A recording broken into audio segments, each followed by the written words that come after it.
explicitly says that its privilege and its authority, the privilege and the authority of that right to say anything, rests with the humanities. And he says that to profess, for a professor to profess, is a literary speech act. Literary. All cases of the professor professing, no matter what that subject matter is that they're professing about, it's literary speech act. So the privilege rests with literature and the humanities. And he also says that a professor does not gain the authority to say anything, to profess anything, from his or her oeuvre. Because you can't sign an oeuvre, he said.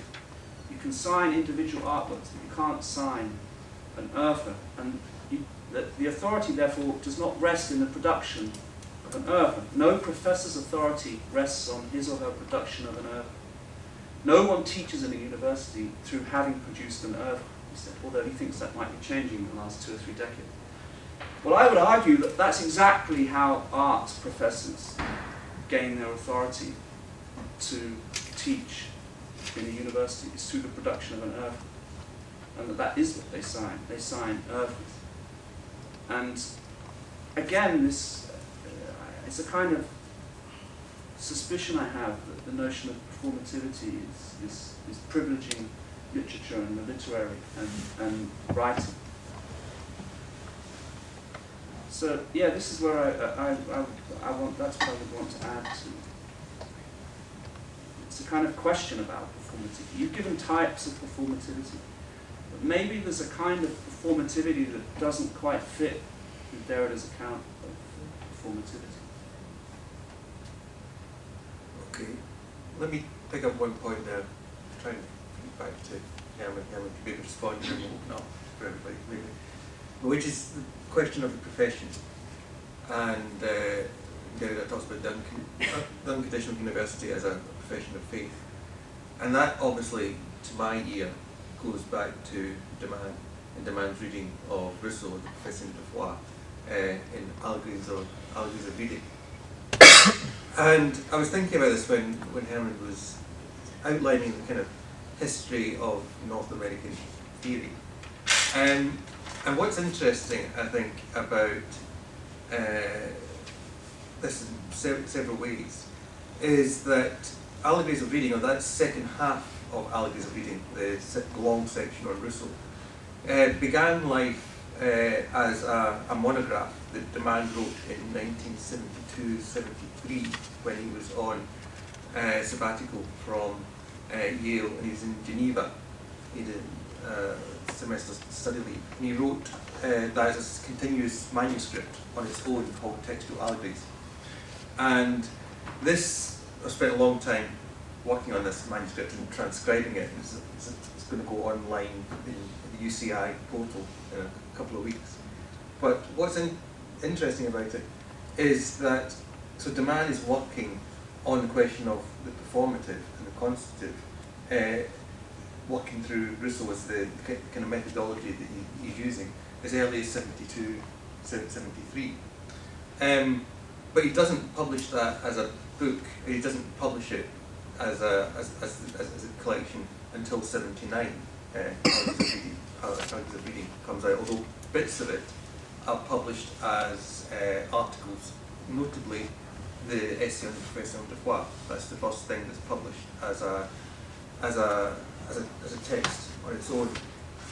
But what I thought was interesting here is not just the performative in Deman and in Derrida, but the performance of their relationship, and notably the performance of the relationship after Deman's death.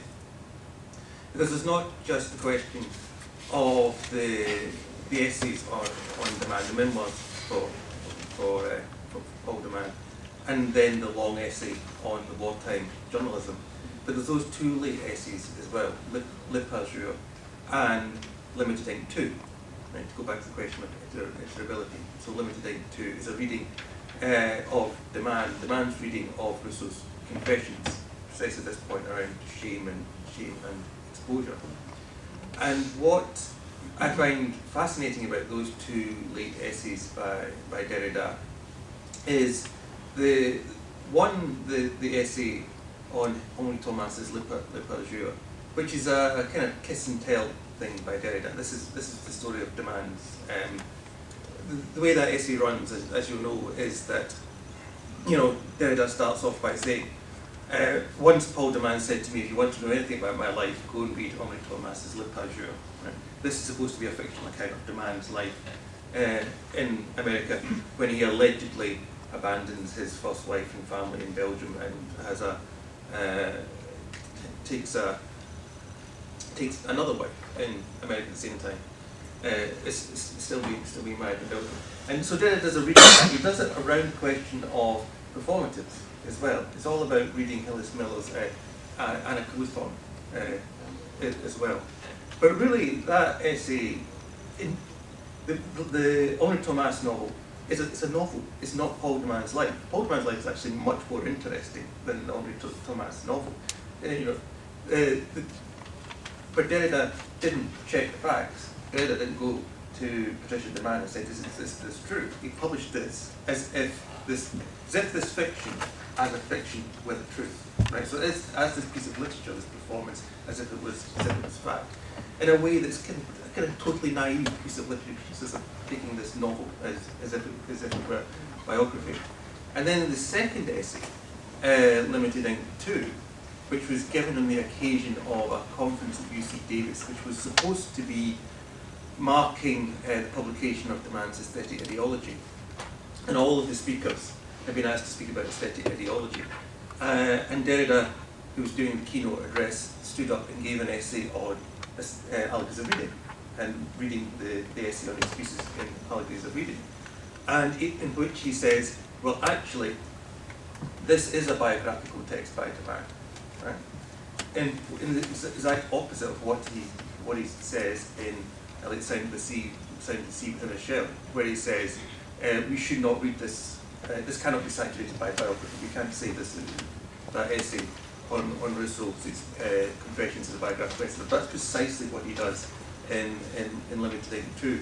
So there's this whole circle of iteration and performance in that relationship. And I think what those two late essays are saying, a kind of post-traumatic sort of way after the Demand affair, is to put distance between Derrida and Demand, and to say precisely, I'd like to point out that I'm not Paul Demand, that I defended him at the time, but I want, I also have to say this is not me, and the other, just a footnote to add to all of this, because Demand is one of the characters in the postcard.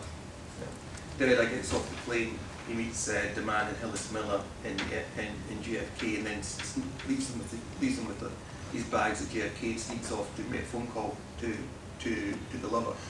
But at the start of the postcard, Derrida's giving a seminar at Balliol College in Oxford, and the seminar he's giving is Limited Ink, and Sell is one of the people at that seminar. He talks at the beginning about seeing Sell on the lawn outside Balliol College.